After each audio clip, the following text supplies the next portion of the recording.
weekend. So we are back this morning to begin another week. And of course, with you as always, as we do. And of course, we have some very interesting matters to discuss this morning. And we are from the weekend, getting started, things happening today. So that's mean, of course, we should be winding up the discussion in so many things that have been making the headlines in the country and beyond, and wherever you are around the world. Thank you so very much for choosing us this morning. And we're going to, bring our guest later on. But of course, we are going to discuss some of the very interesting stories that we also reported over the weekend, and that of course includes, we would do some politics, we will do some traffic, and of course we will do some other things as well, and time permitting also later on we shall also bring you the newspaper review before we end the program. So thank you again for joining us this morning. So ko defee mbokk yi ñu ngi leen di nuyu beneen yoon fii ci Africa TV man mbégte dellusiwaat tey ci suba si la comme ni ñu koy defee saa su ne bu waxtu bi jotee xam ngeen de mbégte lay doon saa su ne ñu ànd ak yéen gana surtout nag mu jógee ci weekend bi tey mu nekk Monday yem ak fukki fan ci weeri mai 2021 ñu jaajëfal leen bu baax ci safo bi waaye ci kóolute bi incha allah ci biir xibaar yi nañ addu ci wàllum politique addu tamit ci yenn fànn yi nga xamante ne mooy am solo dama dëkk bi ci biir réew mi jafe-jafe yi ak yu mel noonu loolu yëpp mu ngi si suñ kanam bu ci xëjee ñu toftal si newspaper bi waaye tamit suñ gan nañ ko dalal ñu waxtaan ak moom tolluwaay ci réew mi comme ni ñu koy defee saa su ne incha allah waaye firstly ñu dooree ko ak suñ first story bi tey ci suba si li of course we would move on and start with our first story, and we started with politics this morning because the newest name among about 20 connected with interest to become next president of the Gambia is Alhaji Mamadi Kuran, who doesn't need a political party over independent candidature. Now, speaking to Africa TV, Mr. Kuran said the common call for system change for the country needs his intervention to produce a mass educational elite. Our reporter, Kadiatu Seka, has more details of that in this report.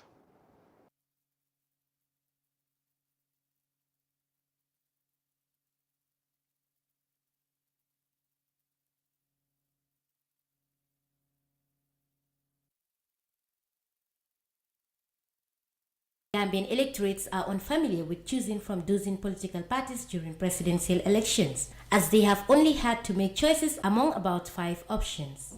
This time, in addition to the registered political parties, up to 4 independent presidential candidates have made up their minds for the country's top job.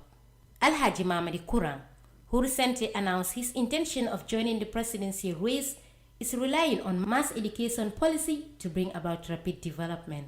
You see, when you want to develop a country, you don't have to invent your own formula. What you need to do is to look at formulas that have worked in other smaller and bigger countries, and then bring that formula. You don't have to reinvent the wheel, and bring that formula to your country. No country in this world has been able to achieve rapid and mass development without rapid and mass education. And as a teacher, I can tell you that our plan is to develop this country through, first of all, rapid, mass, democratize the education system, make it easy and accessible. Given the limited time to the elections, Mr. Kurang said the number of candidates does not limit his chance of winning because Gambia needs a reformer, and a reformer is found in him, despite being new in the limelight. I think we want to redefine the debate before December 4th. What we want to tell people is that we have elected a president in 2016. And after we come out of the 2016 election, everybody asking, who is he? Who is he? Until today, they are asking, who is he? The Gambians don't want the who is he question to happen again. So people are asking, whoever put your name to be president, it doesn't matter how many names are there, we must keep asking, who is he?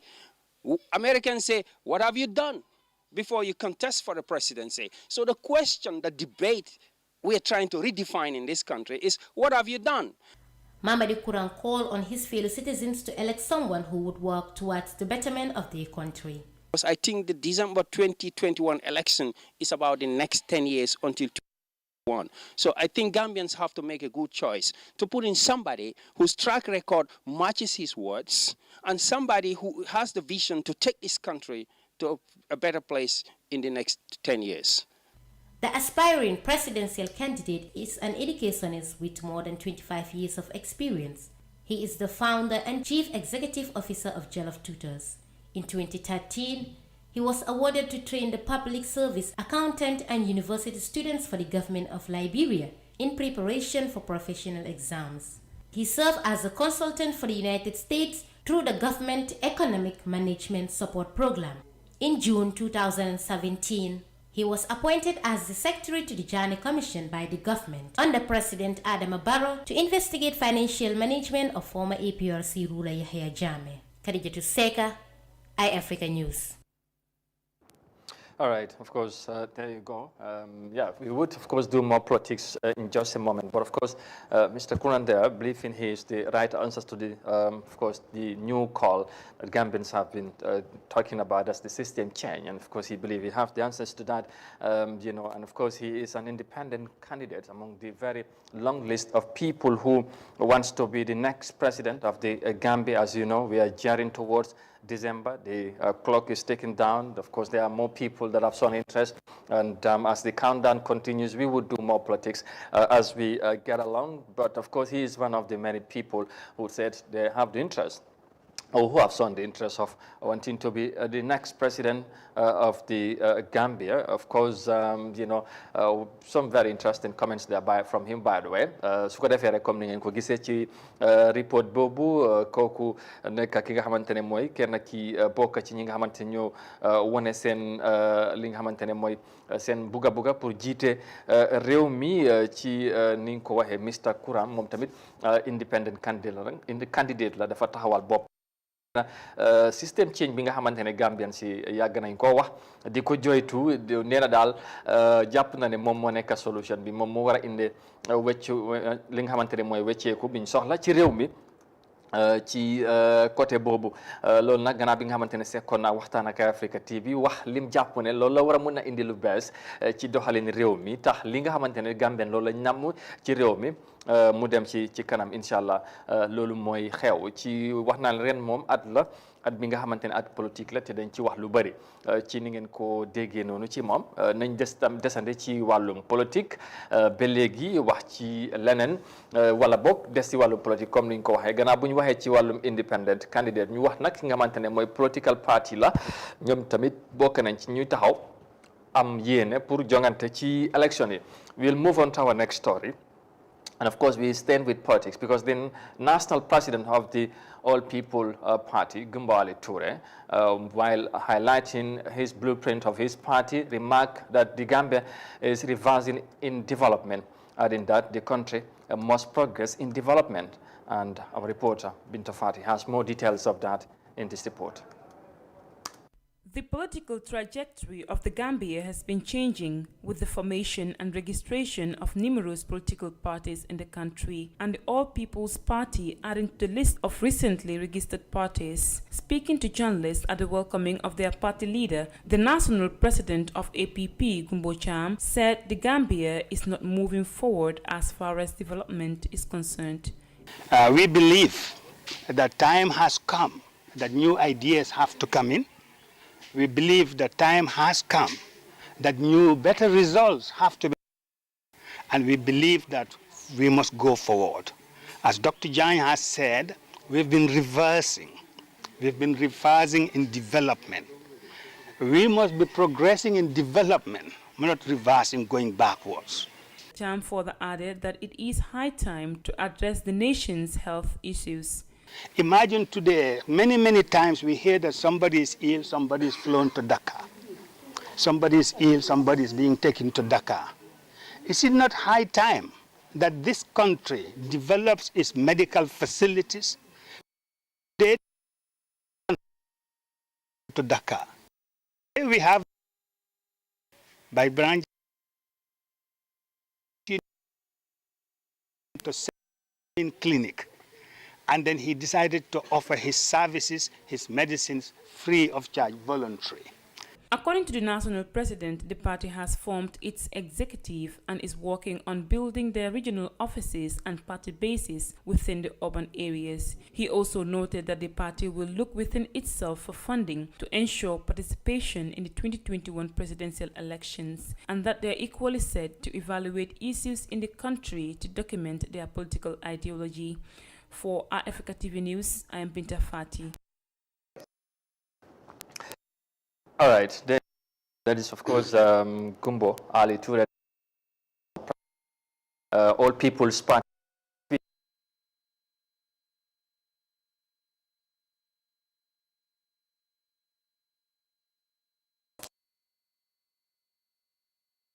But like I said, there'll be more political talk, and that's why we keep on talking on politics. And I'm very much glad to say, as you heard from Mr. Gumbo there, of course, I mentioned about Dr. Biran Jani also. He's the new Secretary General, or the Secretary General, of course, and the party leader of the All People's Party, APP.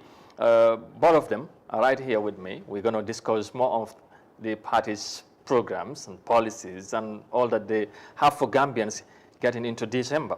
Inshallah su ko defee rek mbokk yi comme ni ngeen ko gisee ci report boobu ki nga xamante ne ku doon addu noonu di docteur ki nga xamante ne mooy Gumbo Ali Touré moom moo nekk national président bu parti boobu APP ak tamit docteur ki nga xamante ne mooy Biran Diagne ñoom ñaar ñu ngi ci biir studio bi ñu war a sekk ak ñoom waxtaan ci parti bi waaye tamit seen doxalin ci wàllum politique waaye réew mi fu mu toll ak lan lañ indil Gambien si ci li tax ñu jàpp ne ñoom lañ war a gom jiite lañ wala ñu jox leen ñu jiite réew mi kon gis ngeen ne ñu ngi noonu ñu am mbégte lool dalal leen ci programme bi waxtaan bi nag xam naa nañ ko gën a yaatal ci ni nga koy defee ak ñeneen ñi ci anglais ak ci wolof ñëpp ku ne mu gis sa bopp.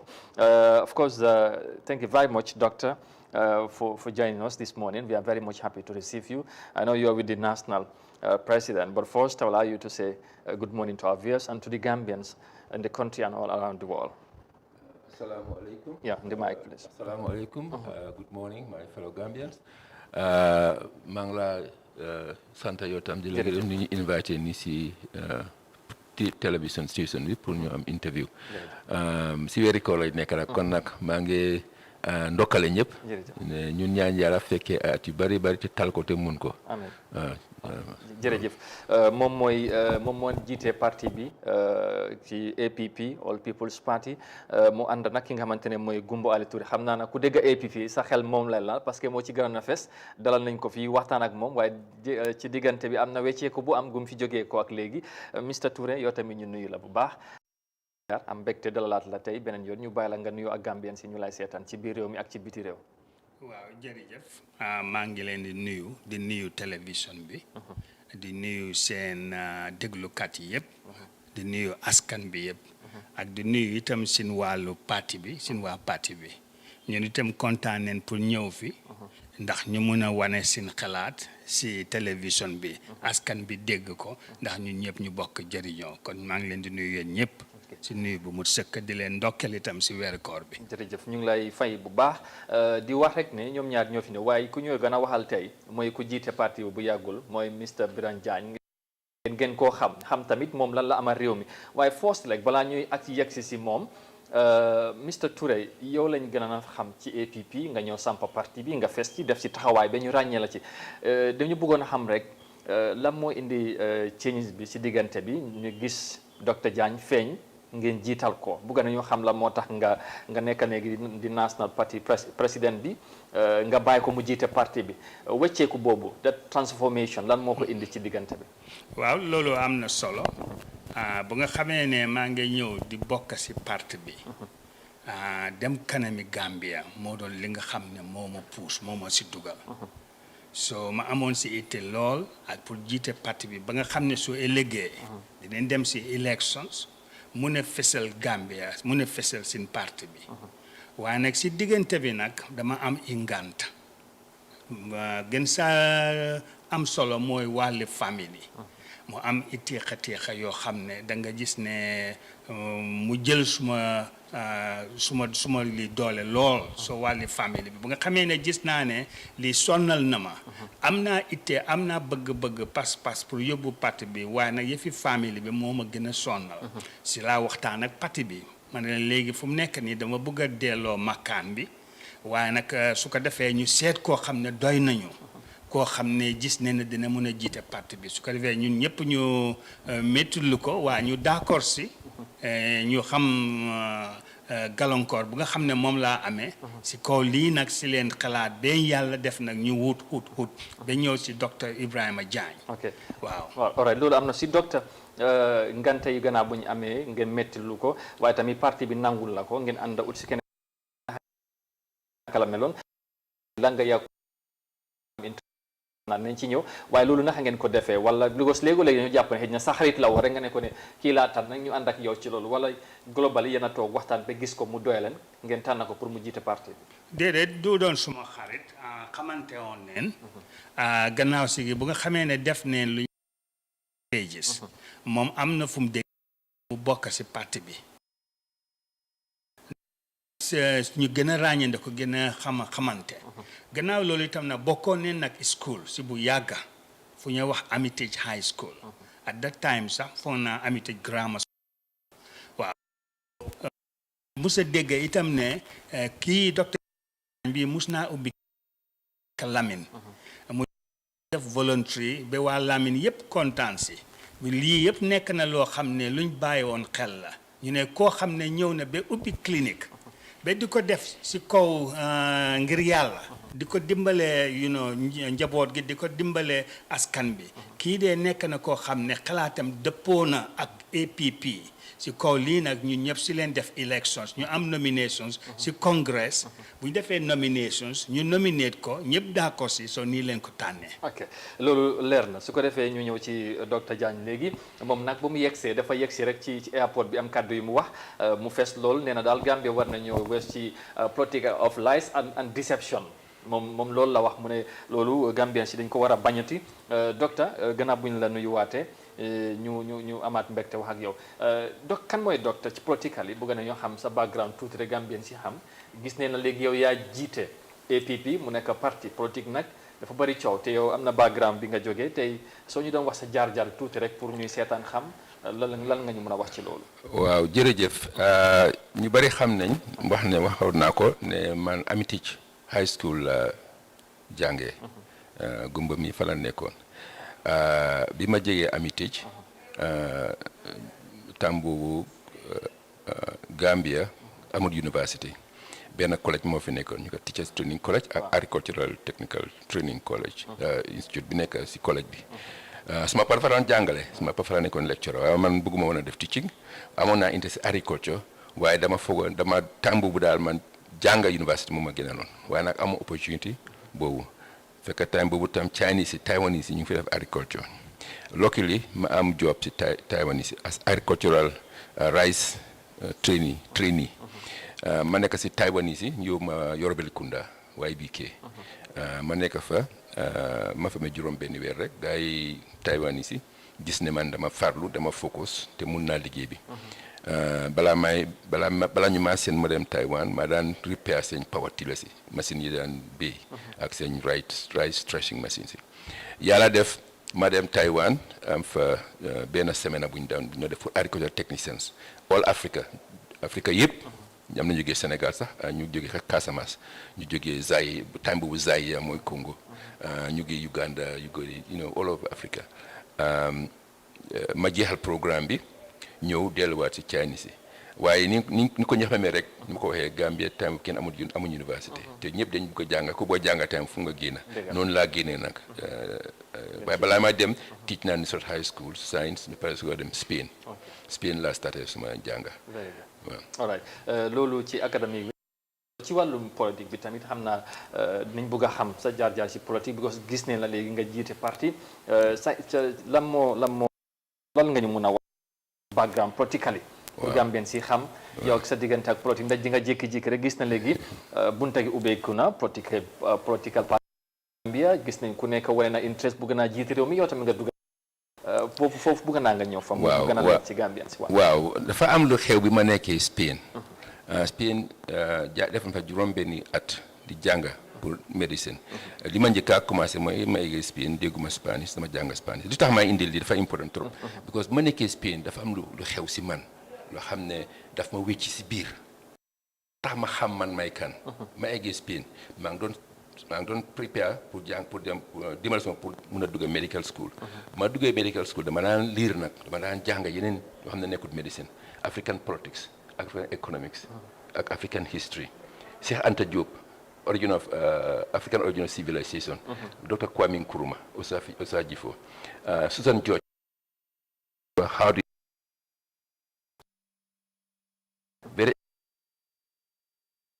how the third world because of the economic situation, imperialist economy being ame.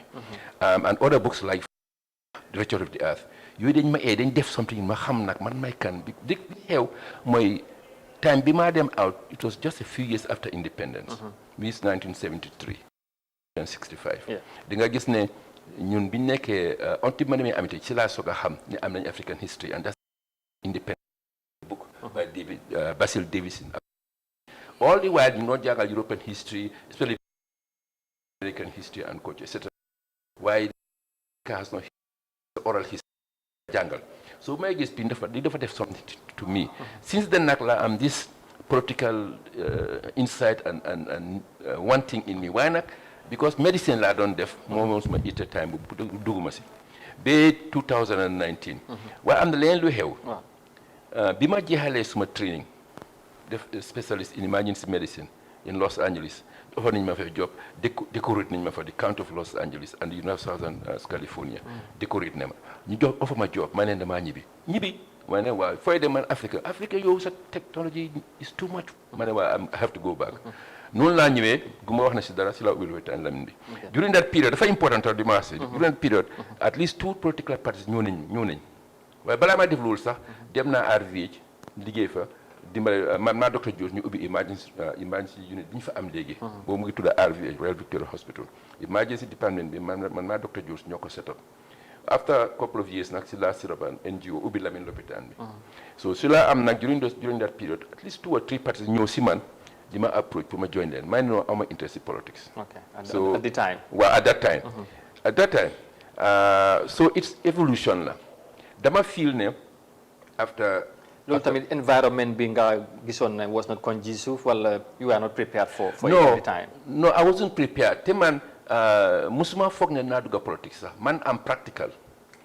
Okay, te medicine, danga practice. Yeah, sure. Well, politics, I'm not a politician. Lul nañ ko discourse. Man, digga ak farlu ak ligay la xam. You know, so politics is something new to me. Why not? Ni ñoko xé rek the human being is a political animal. Yeah. Sa family sa hangé politics ak ñom. Why on this platform it's a new adventure in my life. Wow. It's another stage. Okay. Now you take up the challenge. You are not a politician, wangako, more of a practical need. That's a background when I think you explain legi. Why tamit lamotanga feel come APP is the right party and the timing also is this moment pour nga duga ci political Gambia, ci politique Gambia. Wow. Gis nga there's a philosophy bu wax ne if the wise men stay away from politics, the fools rule the country. Dama feel the time has come for someone smart, someone wise. And I was looking for a political party. Bima gis APP. APP lima ñor ci APP ni ko formé la. APP kena togut gumba formé ko mën na testify lool. Fa am ay youths ñu tok from 2014 ñu ngi wax ci suuf ñu xam ne sax dia government civil service wa mënu ñoo génna because time bobu ku génn rek jamé mom def la lim la def. Ñu ma ngi def ci suuf. So ak diaspora bi. You evolve be 2018 ñu soga form 2009 soga form this team te bi ñoo ut tour parti man nekkuma ci woon waaye xam naa debate nañ many names ñu come up with the name of 20 names you come up with all people's party all people party li mean party for all amut ngay njaago ngay pol ngay saraxule ngay jola ngay olof ngay séréer ngay doo mën di nekk rek you are welcome ngay sëriñ ngay aku ngay non believer yépp ñëpp lañ jël te soo si duggee you are equal like everyone else man I'm the leader but I'm not different from any of the other members of the party suñ taxawee wax suma taxawaat dañ ko meso seet you know so loolu moo dugal si parti bi ni ma la ko waxee am na yeneen parti yu ma approach on many years ago waaye dama leen ignore for many reasons one was I wasn't politically mature or prepared waaye tam di ñu doon def safuma léegi la APP saf ma saf ok loolu am na solo léegi ba léegi ñu continuer xam naa ne ñëw ci practical yi nga wax ak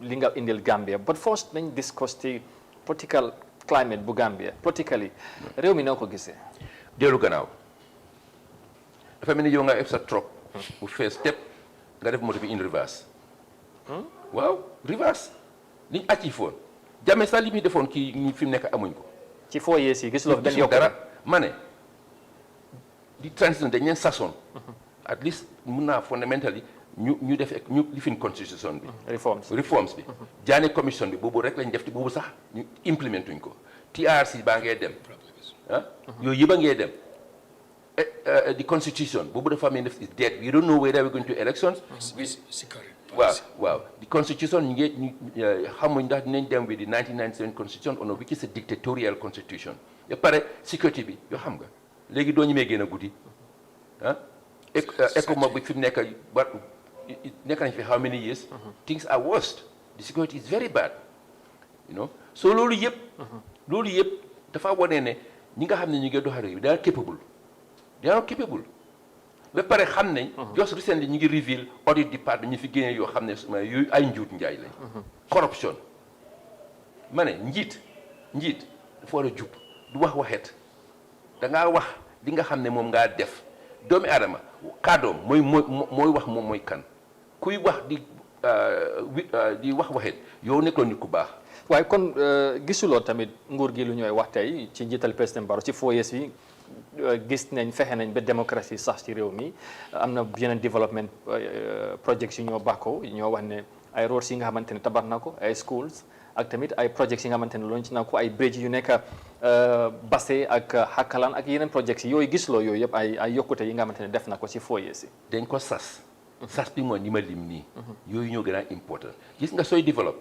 ñun bilifuñ coppati fii da nga am national agenda doo def development plan for 5 years yoo xam nga xëy na nekk fa 5 years waaye ngaa def foofu nekk 10-20 years ku ñëw li nga def mu complete ko dafa foog ne ab kii Macky Sall da nga fa li fa nekk ni moom ko def kii moo ko commencé woon waaye daal moo ko commencé woon si loolu la waaye coppati fi yóbbu dëkk fenn piecemeal approach Gambia dañ war a overhaul suñu système bi gis nga Barrow moo ñëw he came with for a new dispensation you know what dispensation mean indil ñu beneen xalaat beneen doxini réew opportunité bi Gambie amoon that time dañ ko lost it's unfortunate problème bi moom la wala coalition bi parce que tamit Barrow am na ñu mu àndaloon waaye gis nga diggante bi coalition bi sax ndax nga ko gisee ci ni mu demee ba am ñeneen ñi nga xamante ni génn nañ ci am na ñu cee wax ne ñoom tamit am nañ ci génn si moom moo ko yàqa yow ñu ne 3 years nga ñu taxaw ne 5 years ñu wax nga de constitution bi la waaye yow li nga wax du benn yoon ñaari yoon man duma politicien de loolu la doon wax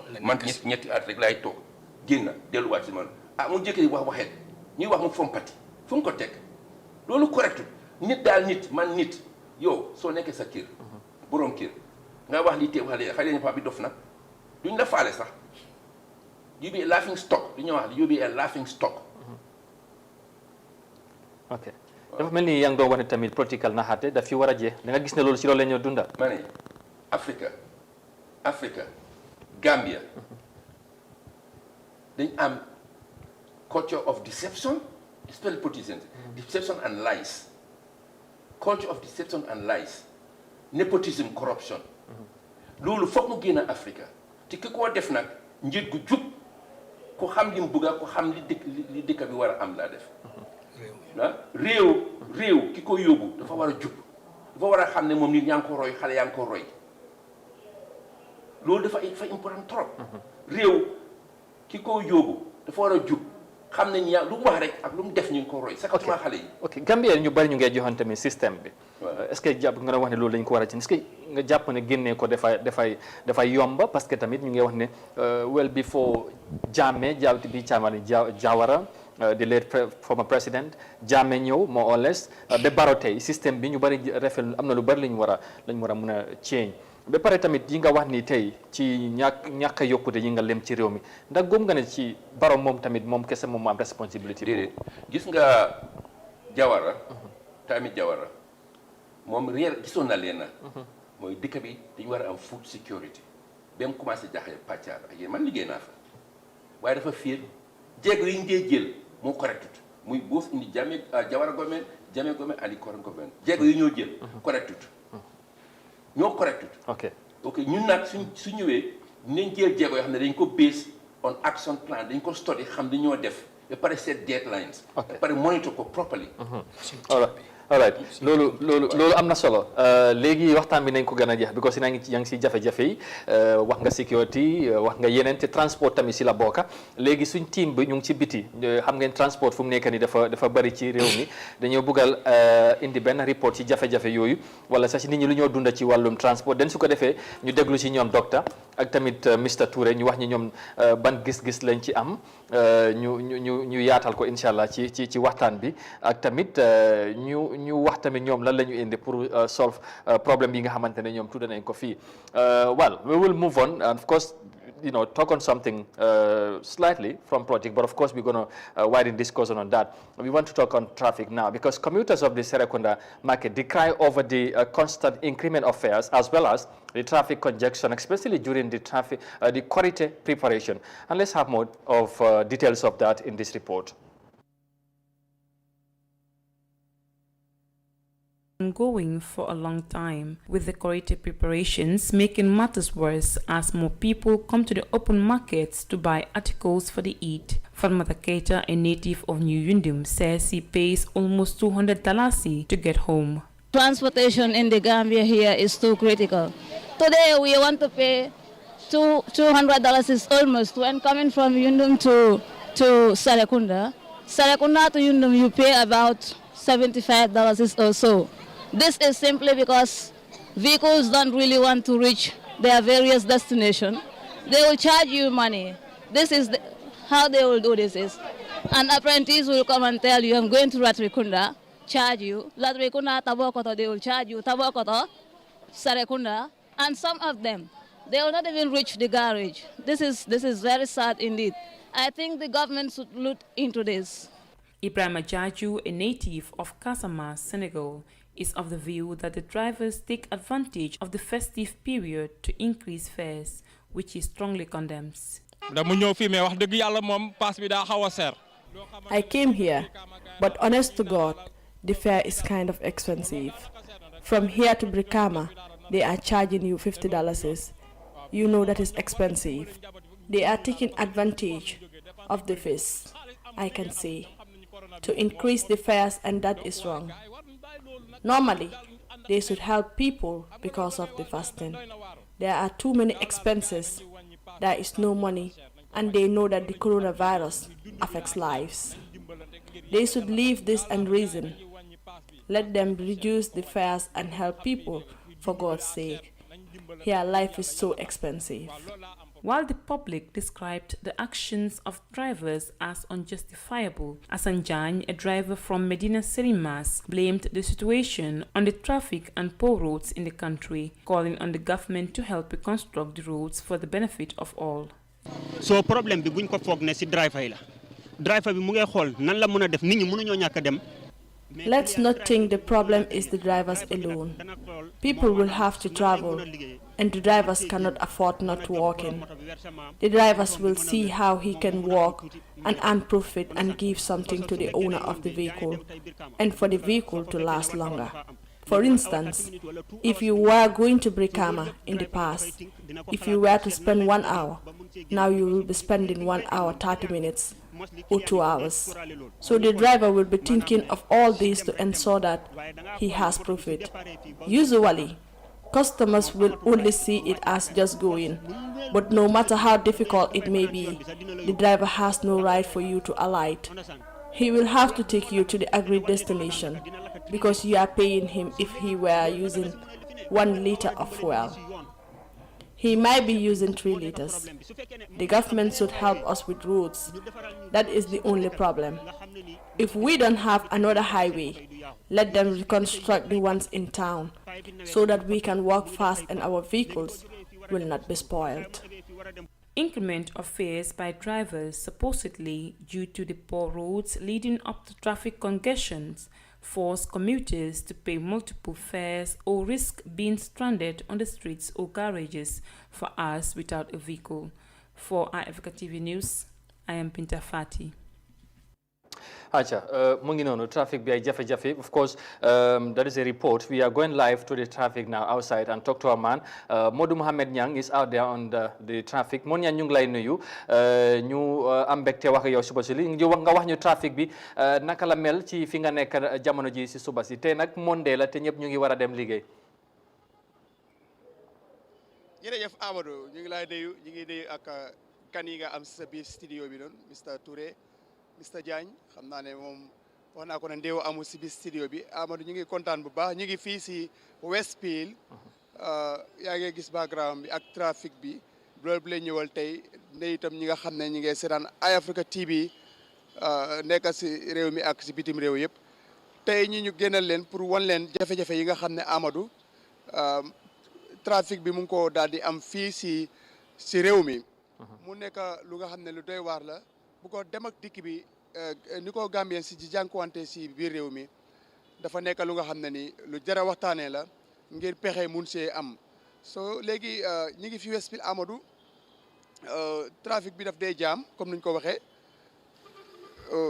dem bi daf dee jafe liggéeykat yi pour ñu am moto dem problème la dee nekk foo mënut a jógee balaa nga àgg sa liggéeyukaay dina la jël ay waxtu Amadou pour nga àgg fi nga xam ne foofu nga war a liggéeyee solo waral pour ñu ñëw xam exactly fan la problème bi nekk Amadou waaye li askan bi di gën a jàmbat mooy ne ak drivers yi mooy ne trafic jam bi foo war a soo jógee Costa Route war a dem Westfield wala Serekunda ralenti yi nga am si yoon bi wala awas yim laay jël li nga foyel bi nga nekk di lakk si yoon bi loolu nekk na lu nga xam ne ni bokk na si li leen gën a sonal moo tax tey nga gis ne lu si bëri paas bi mu ngi nekk di yokku sànq ñu ngi doon waxtaan ak ki nga xam ne mooy Gambien président transport union bi di ko laajte ñoom si yan matukaay leen jël pour gis ne jafe-jafe yi jar na di faju because tam Amadou soo bàyyee sa xel ni ñaa askan bi ñi ngay jàmbat paas yi nga xam ne nii mu ngay yokku wante tam Amadou nag li problème bi mooy ne trafic bi xat na boo waroon a lakka 1 litre from Westfield to Costa Route mais bi da ngaa lakka 3 to 4 litre soo léegi te government bi soo bàyyee xel si diiru ñetti weer rek lii di foyel bi yokku na si lu dem si boori $10 yokku nañ ko si li nga xam ne mooy foyel bi ba pare amul fenn foo xam ne Amadou gis nañ ne government bi mu ngi wax pour yokk li nga xam ne mooy paas si biir réew mi ok waxtaan nañ si ak ki nga xam ne mooy président transport union Omar Cissé laaj ko fan leen toll si waxtaanee li nga xam ne mooy yokkute paas bi mu ngi wax ne it's a national committee ñi ngi waxtaan pour gis ne dinañ mun a dem fees li nga xam ne mooy government bi pour mun a waxtaan ak moom pour mun a ba gis ne lii di paas bi tam yokku leen ko léegi Mon Nyang ci waxtaan boobu xam naa ne waaw ci waxtaan bi yaa ngi wax ne gaa ngi waxtaan xam naa ne Gambien si bëgg nañoo xam lan la ñoo nangutu ak yooyu waaye bu ma la déggee dafa mel ni jafe-jafe dañ bari ci wàllum paas bu bari bu ñëw bi li nga xamante ne Gambien si ñu ngi koo dunda yoon tamit ñu bari ñu ngi koo joytu ñu ne yoon amul ci réew mi yooyu yëpp ay mbir la tey trafic bi naka la mel tey si suba si nga bu ngeen génnee lan nga gis ndax tey Monday la ñu bari war nañoo xëy dem liggéey te tamit korité baa ngi nii yegg si na mooy julli gi jaxasoo bi bari na lan nga ñu mën a indil ci loolu ci li nga xamante ne mooy ci li nga gis tey. waaw trafic bi xat na Amadou comme ni ñu ko waxee rek because dem bi ak dikki dafa jafeñ bu ko su jógee private yi ñu war a dem liggéey jogandoor te yow daf laa óor ne Gambia one way la dem ak ñëw bi yëpp benn yoon la loolu bokk na si jafe-jafe yi nga xam ne am nañ ko réew mi am na ko because bu ñëpp war a jóg dem bu nit ñi jogandoor rek problème daal di am. so loolu moo tax amul kenn ku nga xam ne nii soo teelut a xëy loolu fajar di nga àgg sa liggéeyukaay si time bu nga xam ne Amadou time boobu nga fara war a yeega loolu moo waral tam drivers yi di si capital di ci profito pour nga xam ne dinañ jéem a yokk seen paas yi te Gambia one way la trafic boo fi gis rek boo demee mais bi sooy dem mën ngaa eb waaye sooy ñëw tam doo eb so loolu yëpp lu jara plan la si li nga xam ne ni mooy bu ñëw waxtaanee mbiri paas bi ok waxtaan leen tam am na si mooy ne right now trafic bi foog mu xat bi ko yow su dara xewut dafay xat bi ko léegi weeru koor bi ñu tombee ak li nga xam ne mooy julli buy ñëw nii nit ñi ñëpp soxlaandoor benn boor soo da ngaa gis ne dem ak ñëw bi fokk mu nekk Amadou lu nga xam ne nii dafa nekk problème looloo waral fu nekk ni fépp foo bugg a dem si réew mi rawatina si lu mel ni Banjul wala nga jógee Kostoro ñëw Serekunda wala nga jógee Westfield bugg a dem Banjul da ngay am jafe-jafe bu baax pour am moto soo loolu tam dina waral ba nga xam ne ni ñu bëri sax ñu ngi wax ne lii gën a yokku paas yi client seen boppa sax bokk neen si ñu koo def because dañ dee wax ne bugg a dem taxu na dem mën a dem mooy tax a dem léegi liñ dee gars yi di wax mooy ne mun neen wax ne sax driver su fekkee ne da ngaa yem fi man mun naa fay ñaari paas comme mun naa wax ne maa ngi jógee Kostoro driver bu mu ne la Tabakoto nga ne ko ne damaa dem Tabakoto ndax jàlluloo li ko lay soo jógee si oto rek loolu da nga ko dee gis ne gars yi dañ ko dee use su fekkee da ngaa jàll mun naa fayaat beneen paas su fekkee ñaar ñetti nit wax nañ ko driver bi driver na leen ok damaa jàlla soo da ngaa gis ne bon client si seen boppa pour ñoom seen bëgg-bëgg pour dem dafa waral sax bi nga xam ne nii dineen ànd ak driver bi si loi yi nga xam ne nii moom la teg pour dog-dogee li nga xam ne nii mooy paas bi bu ko sax lan ndax bëgg a dem parce que nga war a xëy am sa soxla pour bëgg a dem fi nga war a dem waaw léegi moom yaa ngi ci exactement yaa ngi doon wax ci ñi nga xamante ñu ngi jëmale ci nguur gi fay ñaar wala ñetti paas waa ok loolu am na solo léegi xam naa ne ñu bari ñu ngay joxoon ci nguur gi ci yokkute essence bi ak nguur gi la ban taxawaay lañ mën a am saafara problème yi mun naa ci wax ne am nañ ci mbégte dana ci am because ñu ngi fi am docteur Diagne moom bokk na ci ki nga xamante ne am na yéene pour jiite réew mi te nañ koo laajte xalaatam ci loolu mu wax ñu tey moom naka la gisee loolu waaye yow naa ñëwaat ci yow balaa ñuy dem docteur gis nga trafic bi nu mu mel jafe-jafe bari nañ Gambien si ñu ngi joytu naka nga gisee li ak yow ban gis-gis nga foog ne moo war a nekk solution bi ci trafic bi boobu foo bugg a dem rek daanaka yoon amul kenn xamul naka la. loolu yoon yi dañ xat dañ tuuti dañ xat development plan biñ defoon all these years muy Tami Jawara muy Tami Jammeh yëpp da ngaa plan for future not for present day lii suñ ko plan on jafe-jafe duñ ko am. kon visionary leadership loolu lañ nit gannaaw loolu am na leneen loo xam ne dafa important ak two things public transport bi ñu amoon GPTC anam loolu disappear na man Lamin laa dëkk su ma xëyee damaa ñaa ngi rang di fa nekk 3 hours ñeneen di ut moto duñ am moto yu doyuñ boo siñ amoon yooyu yëpp disappear nañ keroog am na ko ne am na xam ne benn projet pour indi new boss waaye bi ne gisuñ leen ok gannaaw loolu am na yeneen lu important man nekkoon naa Ghana Afrique ñu bëri dañoo roy Ghana fi mu nekk ñoom ñu they are going forward Gambia ban park ngaa de fekke fa fu nit ñi mën a toog amut ak toilette amut mooy planning waa amut planning car park da ngaa yéexee rek gis taxi taxaw fii am na léegi car park la this not planning fu nekk ñu ngi faa def car park ay garage doo soo demee doo am toogukaay doo am wanak loolu dafa serious trop te loolu nguur gi ñoo ci war a taxaw council bi nguur ñoo waaw council ñoo ko war a defar loolu ñoo ko war a defar so loolu yëpp si planning la bokk loolu tax ma ne la piecemeal coppati fii du yóbbu réew da nga visionary mission ni nga ko waxee rek visionary mission moom lañ war a am koo xam ne mooy jiite réew xam li mu bugg a mu toog ak patem bi exécutif bi ñu seet cabinet bi ñu seet draw a plan boo xam ne mu yóbbu dëkk bi kanam loolu war a am Mr Touré bëgg nga ci yokk sànni dara because trafic bi ñëpp ñoo koy dunda xam naa ne yow tamit léegi yaa ngay yore moto te am na yi jafe-jafe yi ngay dunda si kaw yoon bi waaw mun naa see yokk lu am solo Baye Brand dafa wax ne ñun suñ parti dañuy practical mooy ne si olof dañ bëgg a def ñu gis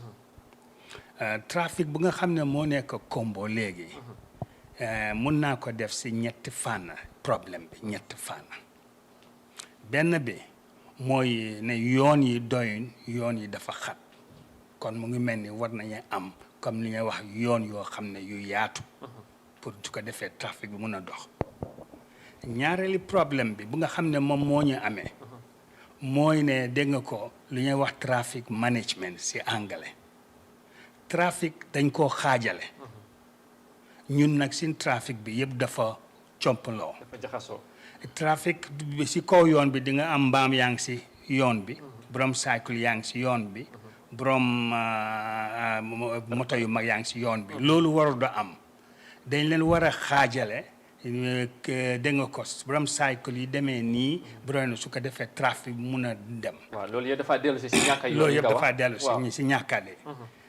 ñetteel bi ak lu am solo mooy ne mooy management ni trafic fu nekk dégg nga ko dafa am place yoo xam ne lu ñuy wax ci junction yoo xam ne yooyu léegi laaj ne bu yàgg waroon nañ faa am lu ñuy wax traffic lights dégg nga ko police yi fu mu ne nii soo demee ci yeneen réew yi sax loolu dafa xeewee taxaw ci pour police yi taxaw di lii trafic léegi defal fu nga xam ne junction yu am maana fu si nekk am traffic light te traffic light yi mu nekk yu doy ñu ko toppatoo su ko defee loolu yëpp dina dimbale si trafic bi ak itam lu gën a am solo mooy container yi léegi doo mun a am si biir dëkk dégg nga ko trafic bi nekk di dox nga am ñaari container ñetti moto ci taxaw benn loolu jaaduwut ñaareel bi dafa dangerous de accident mun naa am anytime li nga xam ne moom leen war di am mooy ne yooyu dañ war a am special hours time yoo xam ne si la moto yooyu di war di dox. ok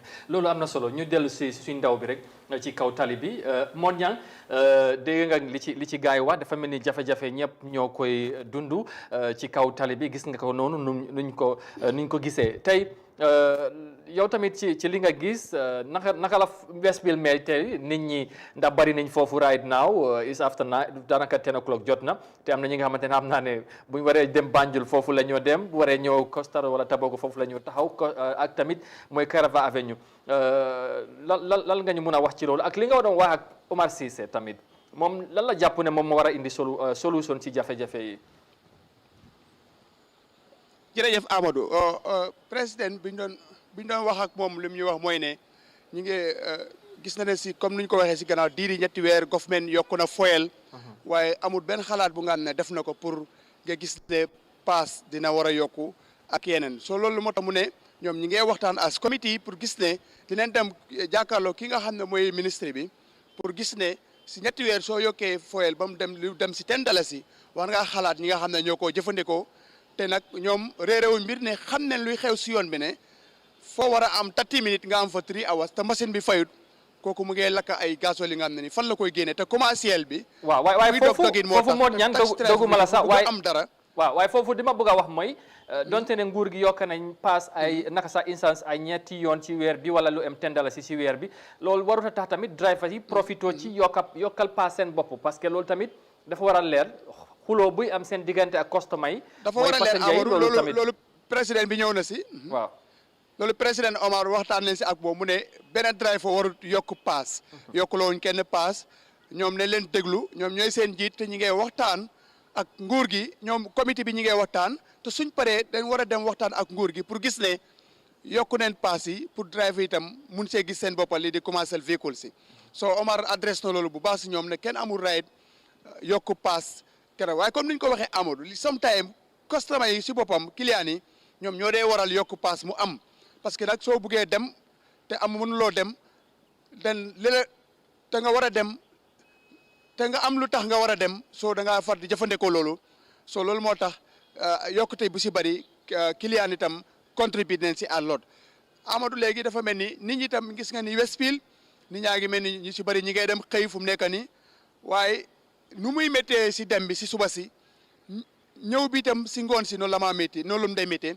bu ko léegi nii bu 2 o'clock jotee si digg bëccëg léegi fépp foo dem rek da ngaa gis trafic bi mu ngi daal di xat because ni bëri dañoo wax arama profité njëkkalante dem noo ko xalaatee ay junni nit wala ay téeméeri nit ñoom tam noonu leen ko xalaatee looloo waral bu ñëw wëñeeku tam 2 o'clock da ngaa gis ne balaa nit ñi di àgg fu ñu jóge waatoon di seen problème la ñoo fees trafic bi dafa daal di jaam Amadou bu ko defee dem bi nekk jafe-jafe da ngaa dem sax ba bëgg a wàcc moto bi dox moo laay génnal waaye mun loo nekk Westfield war a dem Brikama dox ko dem xel mënu nangu lool parce que mënu nekk foog nga toog si moto bi soo jàpp si rek soo loolu moo tax daal métti na ba nga xam ne ni pexe war na see ñëw nguur gi am na si responsabilité war nañ ut pexe si li nga xam ne mooy yoon wi métti na nag parce que am na ku fa ñëwoon bu yàgg di la wax ne depuis Jawara lii moo fi nekkoon trafic jam waaye nguur gu ñëw tam war ngaa fexe indil xalaat askan bi boo xam ne ni lii dina wàññeeku fi ñu jógewut fi sam kon ñi ngay xaar nguur gi xalaatam ak gis-gisam si lii nga xam ne mooy trafic jam bi si réew mi lan moo si nekk seen solution suñu waxtaanee ak ñoom kon Amadou. aja mo ngi noonu ñu gërëm la ba sant la ci taxawaay bi am na solo ñu ànd ak suñ gan yi waxtaan ak ñoom ci indi solution bi nga wax ñu gërëm gis nañ Westfield nu mel xam naa ne ñu nekk ci biti te xam Gambia tey gis ngeen Westfield nu mel te am na beneen béréb tamit ci réew mi nii la mel trafic bi dafa jaxasoo ci réew mi te war nañ cee def dara pour yëf yi yomba ñu gërëm la baax moo ñaan ci taxawaay bi. jërëjëf Amadou. all right thank you very much Modou Mohamed Niang nekk la ñu foofu ci Westfield trafic bi jafe-jafe yi bari nañ surtout ci jamono événement buñ toll korité bi mooy jeexali weeri koor bi jot na dem ak di soxla yi bari te ku ne bëgg naa jógee place dem place waaye yoon yi amul docteur mu ngi ko wax léegi ak Mr Touré ñu ñëwaat léegi dafa mel ni wax nga lu bari daanaka dara doxut ci fooye si nguur gi ñu war cee Gambien si laaj tey lan moo war a nekk solution bi APP lan la indi lu bees li nga xamante ne te Gambien si loolu lañ nàmb ci politique mën nga lu gën a bari lu ñuy dégg mooy ku bugg a jiite réew mi xëy na doo politicien waaye liñ fi doon dégg te sax mun nañ wax ne léegi politicien nga parce que dugg nga ci politique xëy na background bi du loolu waaye lu ñoo gën a dégg ne ku bugg a jiite dañ ñu wax Gambiens lu leen bugg a dégg lu leen di neex waaye boo demee ba toog ñu gis leneen docteur waaw loolu mooy issue bi te mun ngaa wax lu nekk yow yaa am solution bi waaye boo toogee dañoo wax ne kii nekkul docteur bu ñu xamoon waaw loolu lu tax ñuy ko wax bi ko ñi fi jaar ñi bari waaw li tax ñuy wax loolu ni nga ko waxee ñu bari dañ gis li xew waaw loolu moom soriwul sax waxet bi moom soriwul sax ñun ni ma ko waxee rek ñun ñu ngi koy suñu technocrates waaw gis nga trafic bi waaw gis nañ trafic bi gis yeneen yaa ngi doon tudda yeneen yi nga waaw waaw trafic bi problème la boobu def ne li ñu ko waxee problème la waaye am na yeneen yu yoo xam ne tam war nañ koo bàyyi xel Gambia comme dëkki Afrique réewi Afrique yi si ëpp yëpp li ñooy lekk yëpp dañ ko jëlee bitim réew te dégg xaalis bi ñoo spend foreign exchange bi ñoo jël di ko jëndee ji maal dund bi su nga defoon si dëkk bi dalasi bi na gën a am doole te daal su amee doole yi ñoo import price bi dafa wàcca béykat yi su leen jàppale ni ñu leen war a jàppale ni ma ko waxee rek Jawara government am bi dooroon na di def ay irrigation system loolu dafa fiir bad planning la waaw yaa ngi doon wax sànq sa background ci agriculture bi nga am ñu bari jàpp ne tamit réew mi bu fekkee dañ mun a bëgg nañoo moom suñ bopp foog ñu dugg ci mbay mi yaatal ko time Jawara gis nañ fi def na efforts Jammeh ñëw grow what we grow gis nañ jaxali paccaat mu ngi fi yàlla may ñu tamit mooy am nañ géej bi nga xamante mun nañ ko utilize waaye dafa mel ni loolu yëpp réew mi gisul ci boppam te yow bu fekkee ne dénkoon nañ la réew mi ci côté boobu lan nga ci mun a indi lu bees li nga xamante ne tey Gambie war nañ cee mun a gis seen bopp surtout ci wàllu dundin waaw ñun APP la ñuy wax su njëloon nguur gi ñetti at first 3 years yi Gambia dinañ at the end of the first 3 years dinañ self-sufficient in rice ba export te duñ grow rice rek findi dugub ak ñeleng yi ñooy lekk yi ñooy dundoo moom la ñoo toppatoo dañ xamut ñu xëy na am nañu ko xam waaye Gambia comme Sénégal gerte dañ ko fi indi tubaab bi dañ ko fi indi ne suñ maam yi béy leen gerte ndax ñoom si tubaab yi diw yi ñu soxla woon pour yóbbu ko Angleterre ak dëkki tubaab yi noonu la loolu ñëwee ba ñu bàyyi di béy suñ di ñoo dundee loolu nag soo ko seetee bentee lu wëcceeku that means ne Gambia ñu ngi am bentee what we call colonial economy colonial economy soo ko seetee sax du si béy rek suñu loos si sax soo demee suñu loo book si man nekk ma looyee de suñu loo book si dina si loss of 18 something maybe even 17 something tubaab bi dañ ko fi noonu pour note ñu pour contrôle ñu yooyu ba tax ci ñu ko suñu éducation système bi fi nekk di same thing colonial système la woon lu tax duñ def an education system to meet dañuy wax meet the technological need of the Gambia. te APP par nañ pour tontu loolu yëpp wala indi ci wécceeku. loolu yëpp dañ ko wécci. waaw loolu yëpp dañ ko wécci ci naka ngeen koo defee parce que tamit kon ni ma ko wax ji amaana Gambien si yore nañ ko rafetlu waaye ak comme practical bi ngay wax bëgg nañu xam te boo leen ñëwee yi ngay tudd nii tamit teg ci ay baaram bu ñëwee nii ngeen koo defee ak tamit naka fan ngeen di jëlee parce que tamit def bi dafa am lim soxla. am na moo ànda resources yi dafa war a nekk te xam nga ne Gambie am bi demee wut noonu. en tant que déedéet loolu du dégg ambam bi Gambie am na xaalis. niñ koo defee la. xaalis bi dugg si réew mi foreign aid bi dugg si réew mi bari na waaye ni ñu ko defee la baaxut planning yi moo baaxut ñun suñ jëlee réew mi irrigation système la ñoo toppatoo waaye boo xool Gambie lu ñu yaakaar ci bor bari na de waaw loolu because bad management la loolu waruñ ko woon a am bor yooyu ni ma laa wax rek c'est que ne Jawara government dafa successful woon am good planning ba xam ne irrigation bi dem na fi mu nekk we should have been exporting rice den xaalis bi ñoo jënda ñoo jël di ko spend foreign exchange di indi ay maalo ak diw ak yooyu yëpp duñ ko defati kon dafa tax Gambie bi am xaalis saaro ngi ni saaro bi Denton Bridge oil mill bi di peanut ground oil mill ñu ngi ko tëj ñu ni ñoo lekk xamuñ ko sax diw gi ñoo indi si dëkk bi ñëpp xam ne diw gi xamuñ suñ ko xamee tam possible na ne it's not good for us. dafa nelaw. exactly te yu tamit ñu bari dañ koy joytu même bu ñu nekk ci nguur gi léegi-léeg bi mu waxee dafa mel ni ñu ci nu ñoo doxalin bi ak wala sax ci nu ñoo dund comme ni nga ko waxee dundin bi jafe-jafe bari na dafa mel ni xam nañ problème bi lan la waaye nuñ koy jëlee fii wala lan la ñoo indee solution moom mooy affaire yi docteur. waaw nguuri APP su ñëwee dina jël ay jéego yoo xam ne action plans yoo xam ne dinañu génnee si jafe-jafe yooyu su waxtu bi jotee ñun suñ jëlee nguur gi plans yi ñoo jël duñ ko base on all plans yi dañoo indi new system dañ need a system overhaul boo xam ne suñ technocrates yi ñooy study situation bi indi ay jéego yoo xam ne dinañ def much irrigation in using the Gambia River, not only the banks of the river, waaye upland crops nañ ko mën a grow. ñu xam ne dañoo béy ay dugub ay findi ay mboxa pour ñu li ñoo dundee li ñoo béy la ñoo lekk.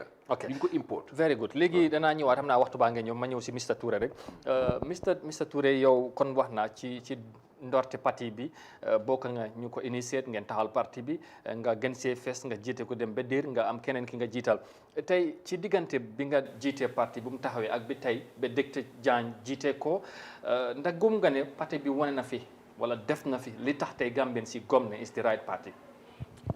waaw ñun dañ commencé xam ne di waxtaan pour jéem a taxawal parti bi mu nekk ay meeting yu bëree bëri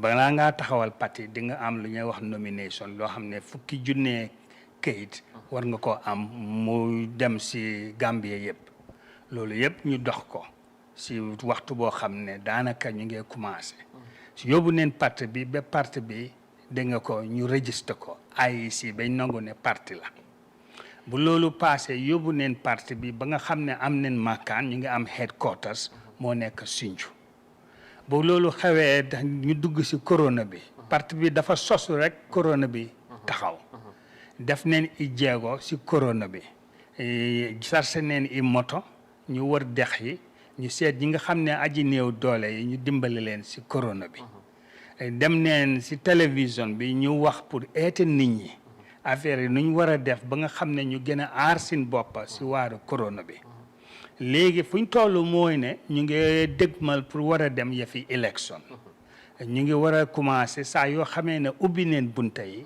ñu mun a waxtaan ak askan bi wan leen ne time jot na boo xam ne war nañoo ubbi seen bët yi dégg nga ko ñu gën a dem xel waruñee seet ne kii suma mbokk la waruñee seet ne kii nii dégg nga ko mooma neex neen seet ñoo xam ne mun nañee amee réew mi mun nañu am neen mën-mën bi am neen xalaat bi pour yóbbu réew mi kanam xam nga fu mu nekk nii ñu ngi utali juróom fukki at ak juróom benn ñun ñoo moom seen bopp te benn tey Gambia mu ngi fu mu nekkoon kon benn lay waratuñ koo am léegi neen seet ñoo xam ne am neen xam-xam bi neen seet ñoo xam ne am neen duñe bi pour defar Gambia ñu jël ñii teg réew mi ci seen kaw waaye dégg nga ko nga gis koo xam ne xamut nga ne ko jiiteel ma fu mu laa yóbbu doo ko xam te loolu nekk na loo xam ne lu ñu gën a sonnal la waaw gannaaw loolu yaa ngi doon di laajte itam ne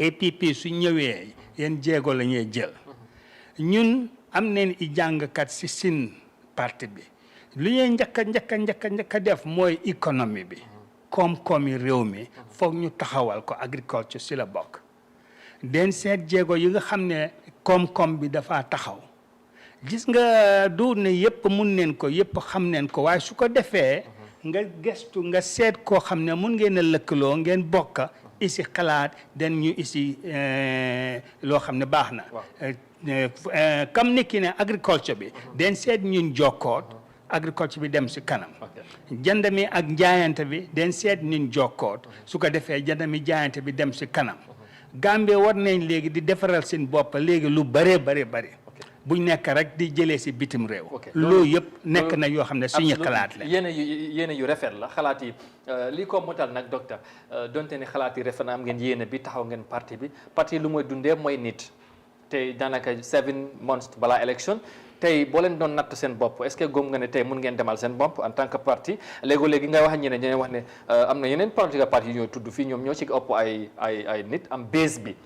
tey yaa ngi doon wax seen maakaan bi mu ngi Sinthiou Aladi seen bés bi tey fan la ci réew mi ndax West Coast la wala Saalum la wala CRR la loolu bëgg naa Gambien si xam ko because election bi soretu yaa ngi doon wax natta boobu alal lekkaloo ndax da ngeen di tamit am nga pare ngeen pour booloo ak yeneen political party pour dem si election bi. waaw ñun sin dañ sóor Gambie yëpp ñun Gambie yëpp leen gis. waaye nag parti bu nekk am na foo gën a dëgër am na foo gën a yëngatu waaw ñun si ñaamina bi yëngatu neen fa lool am neen fa yaakaar lool ñun si Saalum am neen fa yaakaar lool fii si Kombo itam am neen fi yaakaar lool waaye itam ñu fàttali ne ñun ñu ngi commencé daanaka at ak dara la waaye nag li nga xam ne moo am solo mooy ñu jokkoog askan bi ñu gën leen xelal ñu gis ne ñii de am neen xalaat am neen itte pour réew mi am neen jubluwaay pour réew mi te loolu bëgg si ñun loolu bëgg neen réew mi yëpp xam ko. ok léegi jiital ngeen docteur xam naa ñëwaat ci moom léegi moom moo nekk seen candidate bi flag bearer bi ci élection bi moom mooy dem ci jiite affaire waaye tey ci loolu bëgg naa xam tamit kon ni ma ko waxee moom mooy jiite waaye yow tamit yaa ngi ci parti bi. tey ci doxalin bi ndax expectation bi wala yéene bi mooy December 2021 ngeen yóbbu ko State House wala da ngeen di liggéey lu weesu 2021. waaw ambition bi lan la. waaw pour élection bi da ngeen bëgg a liggéey pour jël ndam ni December xam naa nag kuy dem ci compétition da nga bëgg a wéen waaye ndax am na ñi nga xamante ne jël nañ élection bii nii teg ko fi nga xamante ne mooy nee nañ do or die la pour ñoom. foog ñu àgg State House December noonu lañ ko gisee nee nañ ne décisif yàlla ci ñoom foofu 2021 election fan la toll ci APP ak candidate bi ndax da ngeen jël pour teg ko December docteur nee na yegga State House wala da ngeen di dem Dakar Sans bu fa nekkee ngeen ubali maybe 2024 wala lan mooy plan bi ci loolu. waaw kuy dugg si géew. yaa ngi bëgg a daan. yaa ngi bëgg a am ndam. ñun itam dugg neen si géew bëgg nañu daan bëgg nañu am ndam. léegi nag lu munta doon itam dafa am i jéego yooyu yàkkamtiwuñ ko jéego yooyu ñu ngi ko jël benn. waaye time amul de Mr Touré. waaw waaye boo leen ko benn la est-ce que kon. non soo defut benn. kon da ngaa fakkatalu. soo loolee tax benn la ñuy def waaye si benn boobu mooy xam réew mi xam nit ñi xam li nga war a def parce que nit ñi dégg neen déggati. gis neen gisati léegi nag loolu tax léegi ñu isi beneen façon beneen soppali si loolu la nekk léegi nag Gambia des na si Gambien si war nañu déglu bu baax a baax dégg nga ko bëri na i parti yoo xam ne ñëw na waaye bëri ne waaye bokkewoon bëri na waaye façon bi bokkut ñun de am neen yaakaar suñ ñu dégloo suñ ñu dimbalee Gambia dina dem kanam so foo xam ne fooguñ ko woon te because day nekk ñoo xam ne ñun Gambie leen jiital gisuñ suñ bopp Gambie leen gis te lii mooy li nga xam ne lu am solo la si réew lu am solo si njiit yaa finally rek docteur bu mu jiitee si parti bi ndax li ngeen taxoon ngeen jiital ko gis ngeen ko ci moom ak doxalin bi waaw li nga xam ne moom la Gambia manqué woon mooy njiit loo xam ne dëggu na njiit loo xam ne am na xam-xam njiit loo xam ne jub na ñun suñ parti bi jub ak dëgg lu ñu ñor la te loolu fees na dell si docteur Ibrahima Jagne kon dem nañ yaakaar ne dégg nga ko lu munta doon njiit bi moo si am solo dégg nga ko njiit bi su dëngee rek dina am njuuj njaaj njiit bi su mandoo rek dem kanam dina am kon te tey fu mu nekk nii mun naa laa jox exemple de réew mu ñuy wax Rwanda ku nekk nga koo wax seen économie bi moo gën a taxaw dégg nga ko si jub rek moo fa corruption génn na fa yépp mu ngi aaju si njiit la fa xam ne moo ñëw ne moom bëggu dara réew mi rek moo ko ñor ñun itam nag loolu leen bëgg a isi Gambie nañu gaañi Gambie dimbale ñu am njiit loo xam ne moom bëggu dara lu du Gambie moo ko ñor su ko defee njëriñ li nekk pour ñun ñëpp lii mooy li nga xam ne mooy suñu xalaat. acca mu ngi noonu xalaat yi am na solo comme ni ngeen ko gisee daanaka waxtu baa ngee dem ak ñun ñu delluwaat rek ci docteur Diagne ma ñëwaat rek sànq mu ngi doon wax lu am solo nee na réew mi daanaka dara doxul surtout ci ñeenti at yu nekk docteur tey ci ndimbal bi nga wax saa dugga si na ci réew mi lan nga jàpp ne tax xëy na loolu yëpp ñëw na waaye ba léegi réew mi doxul ndax yaa ngi doon wax ne xëy na xamuñ xam lañ amut wala naka te tamit am na ñi nga xamante ñu faree ak nguur bi gis nañ ci yokkute lan nga jàpp ne tey réew mi kon leadership bi tey bu fekkee da nga leen doon xalaat loolu lañ soxla pour doxal réew mi xam naa nag yow tamit. waaw njuuj njaay bi ak corruption bi lañ war a génne. kon corruption bi dafa bari waaw dafa bari corruption bi dafa bari njuuj njaay ak corruption. problème bi ci ban côté. project yi ñëw si dëkk bi xaalis bi ñëw si dëkk bi balaa mu egga fi moo egga fekk ñii jël seen wàll jël nañ seen wàll ba pare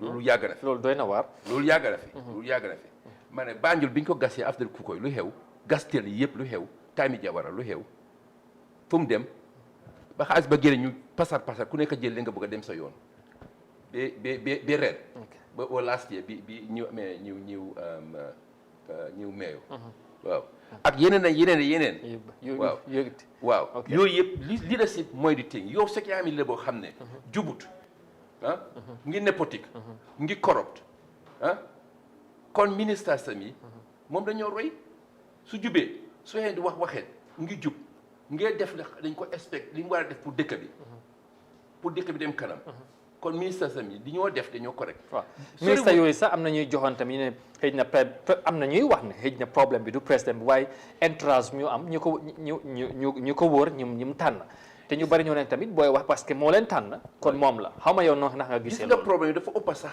pour seetlu góor bi rek la ñun suñ culture moo am problème fi mu nekk. kon réew mi moo am problème. réew mi moo am problème Gambia moo feebar su ma la déggee. waaw exemple moo joxe rek. yow weeri koor yow si nga Gambia. naan ay 92% xëy na muslim. waaw chrétien yaa ngi fi ñoom tam seen diine bi. yi ma wax si nii. xam naa ne support nañ ko. weeri koor exemple rek. weer woo xam ne weeri yéen baane la weeri jaamu yàlla la. weeri bugg a sa mbokki juri dimbalante. lu tax price yi si yéeg. waaw dëgg lu tax seetlu ko. Christmas New Year sales. wanteer bi fa wàcca waaw ñun dañ bañ suñu boppa xamuñ suñu bopp bëgguñ suñu boppa fi ñu jublu xamuñ ko loolu problème bi la loolu mooy dëkk bi dañ feebar kon jikko bi dañu war a waaw jikko bi dañu war a wécci waaw gannaaw loolu am na leneen loo xam ne moo dal Afrique man dama ko def toujours dañ dee wax in English na xam na ko mën a faram-fàcce si olof xaw waaw dañ am what we call post colonial traumatic stress disorder colonial traumatic stress disorder waaw loolu benn la beneen bi li ma wax di imperial foreign aid syndrome gis nga kuy yalwaan du xalaat ni moo daanee doolam pour génne ci coono waaw ñu ne ku la abal leaders yi Gambie si la bokk mu ne ku la abal bot rek moo lay dañoo wóor di ñaan loolu dafaa tax du am self esteem confidence ak self esteem mooy góom-góom mooy góom sa boppa xam sa mun sa boppa réew ñu raw yëpp comme Singapour biñ jëlee nguur gi ñoom biñ jëlee indépendance dañ ne dañoo liggéey tey pour ëllëg suñu siti ak suñu sitaati ñun dañ doylu ñun suñ jëlee dañoo liggéey tey gisuñ si suñu boppa ñun bokkuñ fanfare xam nga fanfare kibiri di ñun dañoo jaamu askan bi xam nga problème yi African politicians dañ koy askan yi jaamu leen loolu correctut yow gannaaw yàlla askan yi ñoo la fa teg ñu nga war a jaamu sa problème mooy sa number one problème mooy solve ñoom askan bi seen problème. am na ki may wax ne mu ne problème bi fu mu door sax léegi African président duñ la wax sa njiit buur lañ koy wooye bu ñu waxee buur bi rek ñu jàpp ne xëy na buur comme xam nga nuñ koy déggee xëy na dañ ko war a jox cër ñun noonu lañ góom noonu la ñu yaree këli président ak am na ñu bari am na yooyu yeneen cadre yi boo ko waxee dañoo wax ne amuloo respect waaye loolu leneen la tey yaa ngi wax ci jikko yaa ngi wax ci ñàkk gom suñ bopp ak yooyu tey ci système bi ba léegi am na political party yi nga xamante ne tey ñoom la ñoo wax political party yu mag yàgg nañ fi ñu gëm ne am nañ support am nañ nit ñi tey boo doon natt seen chances si élection yi noo ko gisee ndax am nga courage gom ne comme wat mais mun ngeen ci am dara donte ne li ñooy wax jàpp ne tey bu ñooy wax Gambian politique am na yeneen parti yu ñoo jàpp ñoom ñoo am majorité bi si ñoom la ñoo gën a féete tey nag APP yaa gën a yàggul waaye am ngeen yéene pour dem state house tey boo gisee loolu en tant que boo toogee nga xalaat nga ne realistically est-ce que ñun am nañ chance docteur donte ne tamit xalaat rafet na yéene bang fa waaye tamit nit ñi ñoo laa yóbbu state house. mooy fan rasulullah waaw balaa mu indi diine bi nit tamit mbokkam si dañ ko against la dëgg waaye dëgg la wax ñu gis dëgg doomi adama dëgg la bugga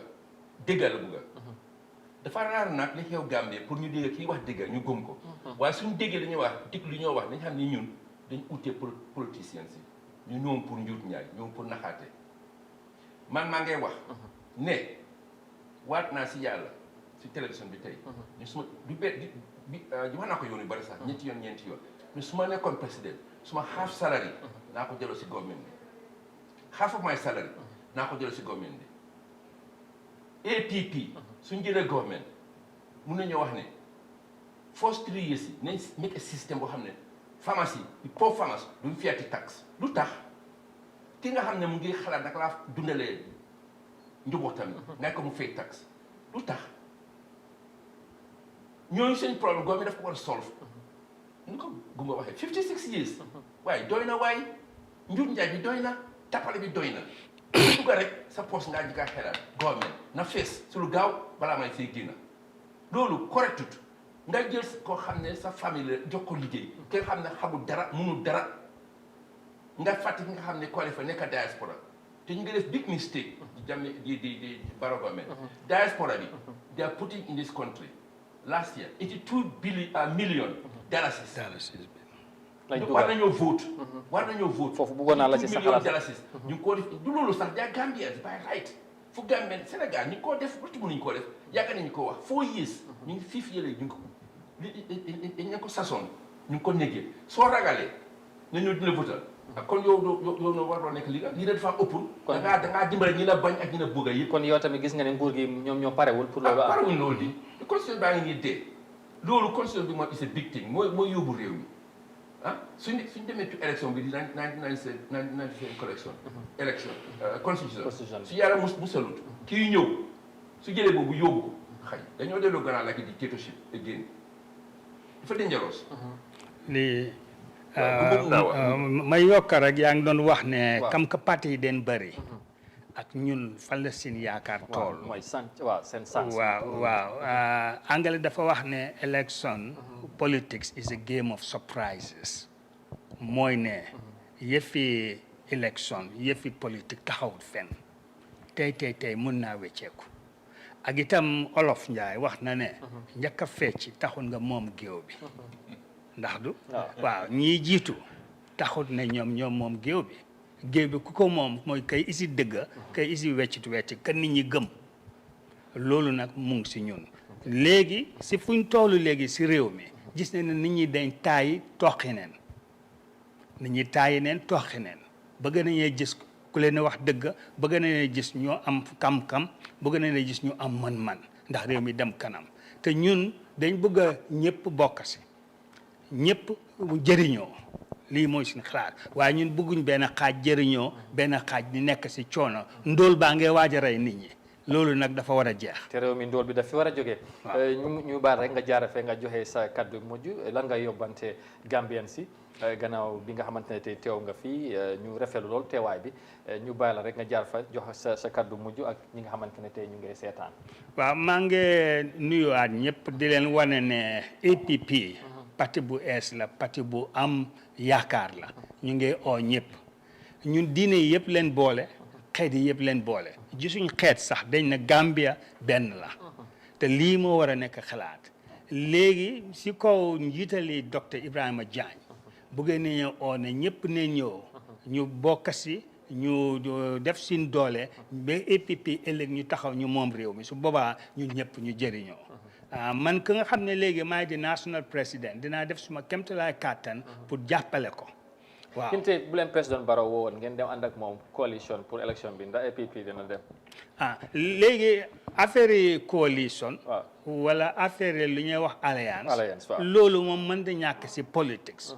waaye nag ñun am ne seen xalaat am nañ suñ jubluwaay képp koo xam ne parti la mu ngi si réew mi te xalaatam dëppoog ñun pour réew mi dem kanam su boobaa su fekkee ne loolu mooy lu gën si réew mi ñun loolu la ñuy ànd. seen xalaat ak li ngeen gisagum ci NPP ndax loolu mun nañ Gambien ko mun nañ koo xaar.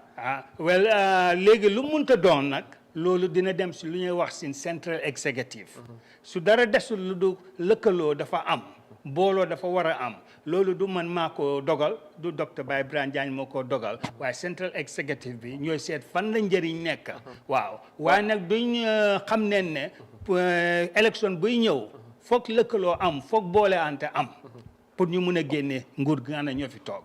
kon daal su ma la déggee mooy dàqu leen ne da ngeen di lëkkaloo ak keneen waaye tollooguñ si daal xam naa. waaw ok mu ngi noonu kon leer na docteur ñu rafet lool kaddu yi ak ci ni nga waxtaanee ak Gambien si te suñu plateforme ñu rafetlu ko xam naa nag du yem ci bii da nga ñëw ñu maat parce que léegi moom wax bi xam naa dina gën a tar te yi ngay wax ni Gambien si dañ ko bëgg a dégg te tamit duñ la taay pour a invite nga ñëw ñu waxtaan ci réew mi parce que si lañ toll. incha allah bu ci yàlla àndee tey ñu bala rek nga joxe sa kàddu mujj lan ngay yóbbante Gambien si yaa ngi doon wax ci diaspora bi te ñu bëri ñu ngi cee wax ci voting boobu sax bëgg na tamit ndax yow gis nga any possibility am na ñuy laam-laamee di wax ne ñoom gisuñ ne loolu mu am ci 2021 pour ñu bokka ci ndax yow gis nga ne there's any way out ci situation bu ñu toll ndax nag nguur gi ministre of finance nee na xaalis pour diaspora boo di amagul. waaw gis nga ni ma ko waxee woon rek jéego yi pour diaspora bi loo xam ne dañu ko toppatoo bu yàgga la yàgga nañ koo wax ay si mu ngi doon dox waaye nguur gi xamul lu xew amuñ si interest man noonu laa ko gisee. su fekkee ne ragal ne diaspora bi du ñu votal loolu dama ko waxee rek lu warta am loolu Gambien foo mën di nekk. am nga right pour vote. am ñoom dañ am right comme ni ma amee right. Gambien dañ war nañoo vote. comme ngir boo def jéego bu ñu la def. pour jox leen ñu mën a sànni seen carte. final rek général political process bi electoral process bi bill bi ñu ngi ko waxtaanee ci National Assembly bi ndax sa xel dal na en tant que mbër bu pare dugg ci géew gi referee bi ay si seen doxalin ak ñoom seen ndax yow sa xel dal na ci process bi doxalin bi. doxalin bi si ban fànn. élection bi waaw man ni ma waxee élection bi ci jaaxa lañ nekk li tey su yeneen élection ban constitution la ñu demee élection mooy number one loolu benn tey faram-fàccee wuñ ko. waaw loolu moom teqa bu rëy la. am na ñu wax ne sax sure ne di new draft du dem fenn because it's too short time frame is too short. dafa xat trop am na ñu wax loolu. waaye nañ am yaakaar ne na balaa boobu 1997 constitution bi fi nekk ni ko daxat ni ko génnee dafa loo xam ne moom moo yóbbu réew mi. waaw am na yaakaar si loolu. waaye si loolu amul nag am nañ problème bu rëy. ñu bàyyi la sa kàddu mujj rek ci Gambien si. Gambien si li ma leen di wax rek mooy ne ñu dégloo xol. xel bu ñu dégloo xol ni ñu dégloo xel. suñu dégloo ñun li ñooy wax nañ xam ne ñun déggale ñooy wax te li ñooy wax askan bi moo ñu ñor Gambie moo ñu ñor du suñ bëgg du suñ pour feesal suñ poos dañu wax ñëpp waxoon nañu ko fi nag waaw yàlla moom xam na yàlla xol laa seet éni bi laa seet te wax naa ko si njëlbeen yàlla xol laa seet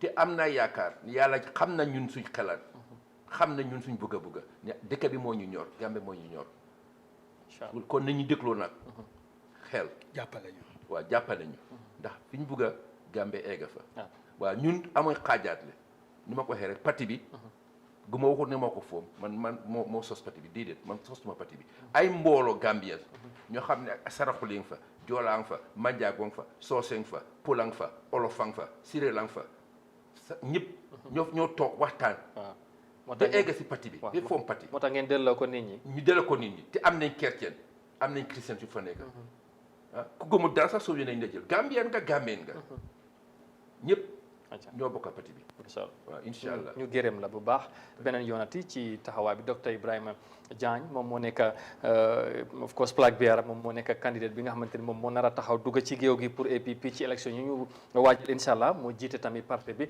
national président tamit bu parti bi Gumbo Ali Touré xam ngeen ko bëgg naa yokk tuuti rek su fekkee ne di nga am jox war mi rek baak bi ñoo wax nii ñun am nañ si gis-gis baak bi am si gis-gis loo xam ne dañ ko war a stop te ni ñu ko defee mooy xale yi jeexal école soo gisee baak bi ñu dem da ngaa wër dëkk bi ñu ngi toog naan ataaya duñ dem defuñ dara ñu ngi jeexal school amuñ métier mooy colonial education system bi ñu jox moom nañu amee benn tey ñu ngi jeexal school amuñ métier dañ leen di jël defara institutions am na xam na ne day so-called li ñuy wax National Youth Service Scheme Jammeh defoon na lu mel noonu waaye dañu ko tuddee Jammeh Boys xam nga Green Boys Barrow xam na Barrow's Boys waaw Barrow's Youth Movement ñun li ñoo warta am benn parti affiliation nga xam ne suñ fi jógee ñeneen ñoo di ko continuer te li ñoo def mooy xale yi ñoo ñi jeexal primary school or second school dugal leen si institutions fay leen di leen jox salaire pour inclure ñu jànga suñ jeexalee métier muy xam carpenter la mooy xam maçon la moo xam welding la moo xam mécanique la ñu jox la interest free loan ni nga demal start business mais teete la nag wan na ni ñoo starté business teete la dimbale la ba nga xam ne doo fail incha allah loolu moo yóbbu dëkk jàng moo koo yóbbu wallahi jàng moo xam-xam ok mu ngi noonu am na solo xam naa ne beneen yoonate bu ñëwee am na yu pàcc bari secteur by secteur la ñu jël mu tëj ko mu wax ñu ban solution la soo am la ci am incha allah ñu ngi ko gërëm bu baax sant ko ci ni mu teewee ci studio bi beneen yoon incha allah comme ni ma ko waxee du yem ci bii dañoo ñëwaat ñu yaatal waxtaan bi beneen yoon lu ñuy def rek ñu jël pause bu ndaw ñëwaat indi leen newspaper review bi mooy ticker yëglekaay ñoom tamit lan lañ xëyee tey si seen xibaar yi tey Monday yemoo ak fukki fan ci weeri mai 2021 di jaajëfal bu baax suñu gan yi beneen yoon dem ñëwaat léegi-léegi.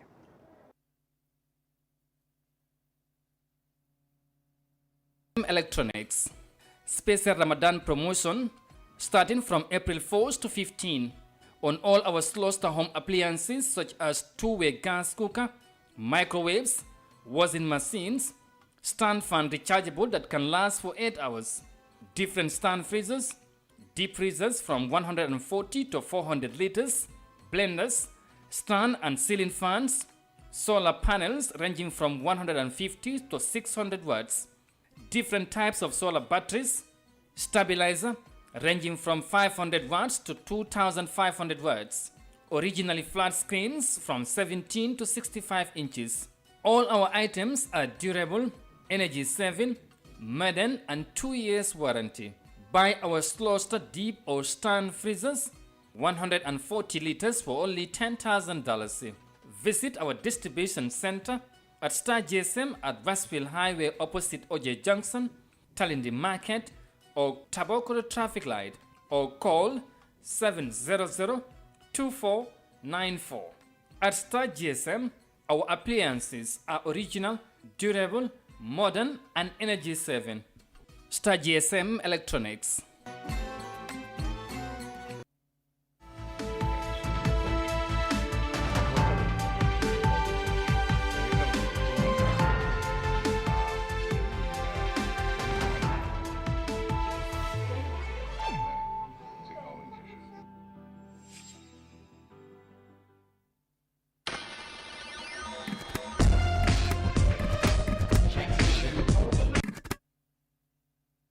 All right, welcome back, and just to remind you that if you are just joining us, this is the week's matinee edition of the Good Morning Africa program live on Africa TV, and now we are into the final part of today's edition, that is the newspaper review segment. And of course, thank you so very much to, so that's it, big thanks to Star GSM for powering this segment of the program. So go defee rek ñu yegg si final part bi mooy newspaper review bi.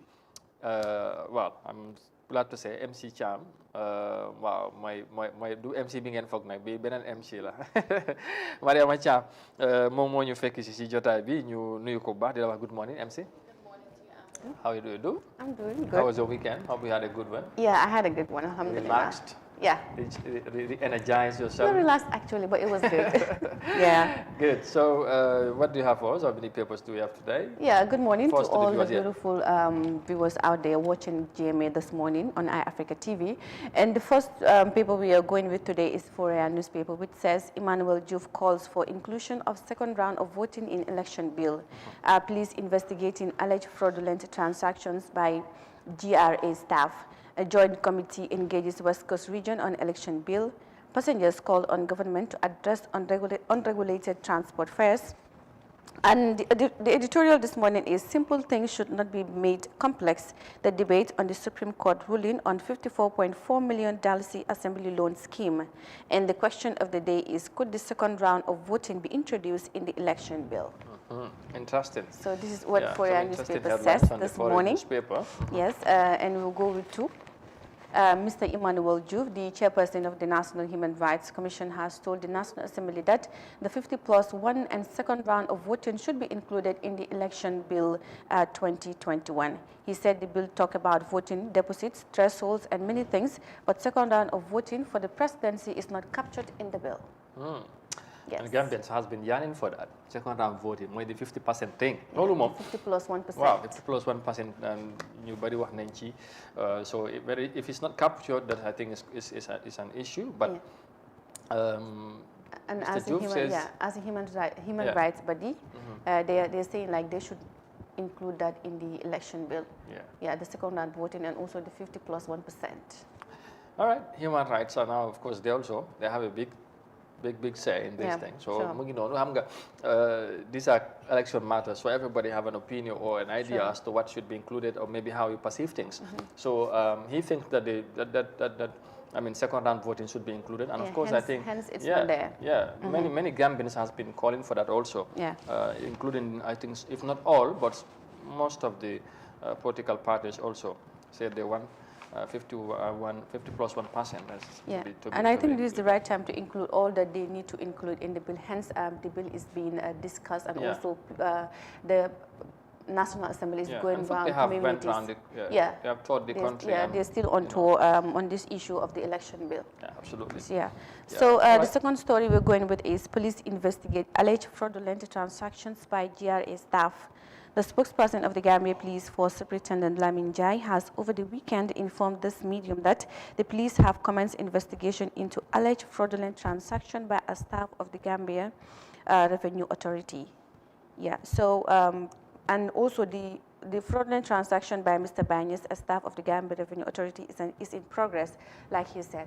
But in the preliminary investigations, they have not found anything that implicates him or that found him guilty on the act or whatsoever. But still now they are into the matter. But like they said, the commencement of their investigation, what they have found out is that they have not seen anything. The guy is kind of clean. All right. But they're still pursuing. They're still pursuing this case. Process. Okay. That's why it is. And well, GRA and I don't know how this issue came about, but hence the police are involved.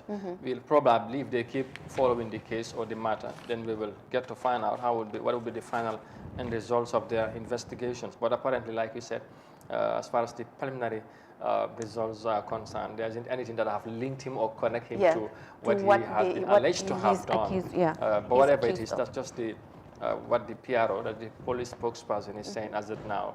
We'll keep following and see probably what will be the outcome. Like I said, then Gambians will get to know what is the actual thing what happens. Gambians will get to know from Fourier and now to the Point newspaper, where Davos asks supporters to keep peace and avoid violence. We were raped in PIO custody. Kalima Revolution survivor breaks silence after 5 years. And also, Barrow visits Gam Petroleum Storage Facility, and Gurgim Boob blamed in incident that claims 6 pregnancies. We'll go to the Davos story, where he's addressing his party supporters to avoid violence and also maintain peace, as the party is known for that, according to the report here written by the by the Point newspaper. I think that's quite very important. He's the party leader, and he's encouraging his supporters and well-wishers to maintain peace and order, to avoid anything that could cause chaos or violence or whatever. I think that's a very important message from him as the party leader. So we encourage more of this kind of advices and messages to their supporters, especially as a party leader. And I think other political parties also should emulate this. We will need we need a peaceful election anyway, and we know sometimes elections are tense and all that, but if they are encouraging people to maintain peace, I think that's very important. And the country definitely needs it, since we're heading into a very a tough time. Interesting time. As much as some of them, see it has a decisive election or decisive year or whatever, it's a do or die. But whatever it is, it's Gambia. Gambia will remain a Gambia as it is in terms as a country, but not in terms of development. But we need more development, of course. But peace, as we are known for, we need to nurture that and jealously guard our peace peaceful atmosphere or environment, whatever, or country. Yes, we moved to. Yes, we were raped in PIU custody, said Kalimatu. A survivor breaks silence after 5 years. She is now 41. Fatima, not her real name, was a married middle-aged woman with 2 sons at the time, a dedicated political activist to the cause of her party in the fight to end the dictatorship in the Gambia. After narrating her arrest, detention, and rape to her husband, she got divorced and blamed what she endured at the hands of the law enforcers. Her younger son, then only 5, died from asthma. She continued to steadfast as a single parent to her. Yeah, this was a narration by a victim of rape, like the medium, as the medium says. So he was divorced by the husband due to that.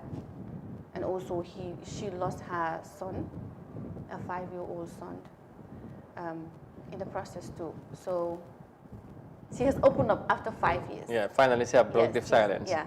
Well, she enjoyed a lot of years, according to the story. It's a very sad one, but then sometimes this is life for you. Yeah, it's a long and detailed one. So if they want to read it, they can just she have kept silent for so long, but of course she moved on. It appears also. I think that's why it's in lives. Sometimes you got to experience some of these things, and if you are strong enough, then you could move on, and then life continues. Yeah. So life continues from there. We go straight to the Standard newspaper where it says 3 years Jotna reacts after government drop case. Sabali vows to visit Gambisara despite threats. Salary increment will help minimize corruption, says Ture. Keba Singate is deputy head of mission in Moscow, and steering committee for Nyomi Salum Sanjal here on roads launched. So this is what the Standard newspaper has said this morning, and we will take 2. On outspoken United Democratic Party foot soldier Mamadou Sabali has said he will visit Gambisara village on his soon-to-come trip to Wuli, despite threats from an unidentified man. So this is Mamadou Sabali. According to the article, a man sent a video, a viral one, saying that they will deal with him. He will deal with Sabali when he steps foot into Gambisara. But he's telling that particular guy in that audio that he's going to visit Gambisara no matter what. Despite the threat, yes. Yeah, I think everybody have a right to go anywhere in this country, so long that it's gone in a very good and open-minded and peaceful atmosphere, whatever way. I don't think there should be such kind of threats to deny anybody going anywhere. So long it's confined with the law of the land. I wouldn't want to go deep on whatever, what have led to that, whatever. But I don't think this is called for anywhere. The threatening it, you wouldn't go there, I wouldn't come here, whatever. It's not something welcoming at all.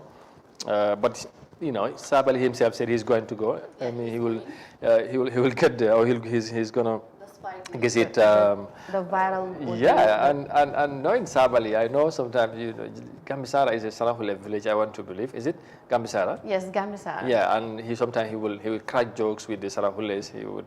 So I think there's that. Come in your head, like there's that jovial relationship or whatever between him and the Sarahule. So I don't know why.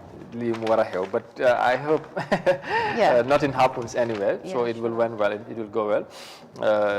Everything will be okay, inshallah. Sure. Yeah. Limum meaning anyway. So I don't know why this thing have to come up now. Yeah. It's not healthy at all. It's not. No.